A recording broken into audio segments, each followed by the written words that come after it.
हम सभी यह तो जानते हैं कि भगवान परशुराम विष्णु के छठे अवतार थे, जिन्होंने 21 बार पृथ्वी से क्षत्रियों का नाश किया था।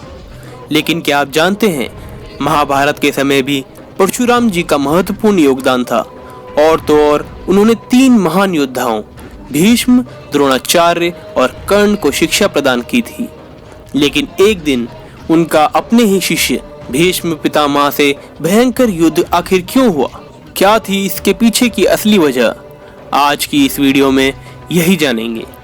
आज हम आपको भगवान परशुराम और भीष्म पितामह के बीच हुए युद्ध की कथा का वर्णन करेंगे। आप सभी का स्वागत है। आप देख रहे हैं मिस्टीरियस हिंदू। तो चलिए अब करते हैं ज्ञान की बात। वीडियो शुरू होने से पहले चैनल को सब्सक्राइब करना न भूलें।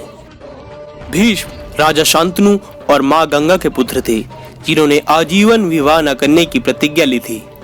इसलिए उनके पिता की मृत्यु के पश्चात उनकी सौतेली मां सत्यवती के पुत्र विचित्रवीर्य राजा बने। उनकी मां सत्यवती ने विचित्रवीर्य के लिए योग्य कन्या को लाने को कहा। यह आदेश पाकर भीष्म काशी नगरी पहुंचे, जहां अंबा, अंबिका और अंबालिका के स्वयंवर की तैयारी चल रही थी। वे तीनों ही बहनें काशी की राजकुमारी थी। भीष्म ने वहां आए सभी राजाओं को परास्त कर दिया और तीनों राजकुमारियों का अपहरण करके हस्तिनापुर ले आए। वहां लाकर उन्होंने तीनों राजकुमारियों को मां सत्यवती के सामने प्रस्तुत कर दिया।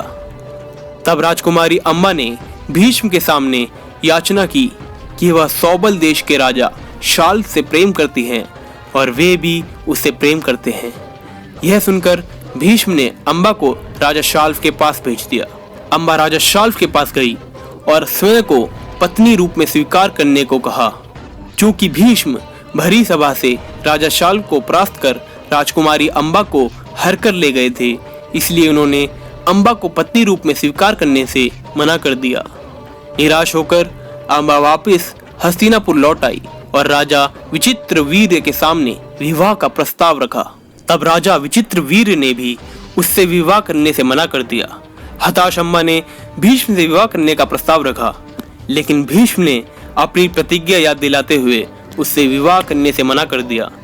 यह सुनकर अम्बा को अत्यधिक क्रोध आ गया और भीष्म से बदला लेने के लिए वह वहां से चली गई। क्रोधित अम्बा भगवान परशुराम के पास गई और उन्हें सारी घटना बताई। भगवान परशुराम अम्बा की यह व्यथा सुनकर अत्यधिक क्रोधित हो गए और उन्होंने भीष्म को अम्बा से विवाह करने के लिए कहा। भीष्म ने अपनी प्रतिज्ञा के कारण अम्बा से विवाह करने को मना कर दिया। इस पर परशुराम ने भीष्म को स्वयं से युद्ध करने को कहा। दोनों के बीच भयंकर युद्ध हुआ, जो कई दिनों तक चलता रहा। भीष्म और परशुराम जी का 21 दिनों तक भयंकर युद्ध हुआ। क्योंकि परशुराम भगवान विष्णु का रूप थे और भीष्म को इच्छा मृत्यु का वरदान प्राप्त था, इसीलिए इस युद्ध में कोई भी पराजित नहीं हो सका। अंत में देवताओं के द्वारा दोनों के बीच युद्ध को शांत करवाया गया। तब परशुराम ने अम्बा से कहा कि वे अपनी संपूर्ण शक्ति लगा चुके हैं, लेकिन भीष्म को पराजित करने में वे असमर्थ हैं, इसीलिए अब वे उसकी सहायता नहीं कर सकते।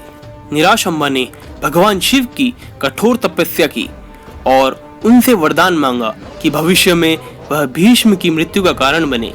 भगवान शिव के वरदान से अम्बा अगले जन्म में शिखंडी के रूप में जन्मी और महाभारत के युद्ध में भीष्म की मृत्यु का कारण बनी। आज के ज्ञान में सिर्फ इतना ही। जाते जाते वीडियो को लाइक, हमारे चैनल को सब्सक्राइब और कमेंट बॉक्स में अपने विचार जरूर लिखिएगा।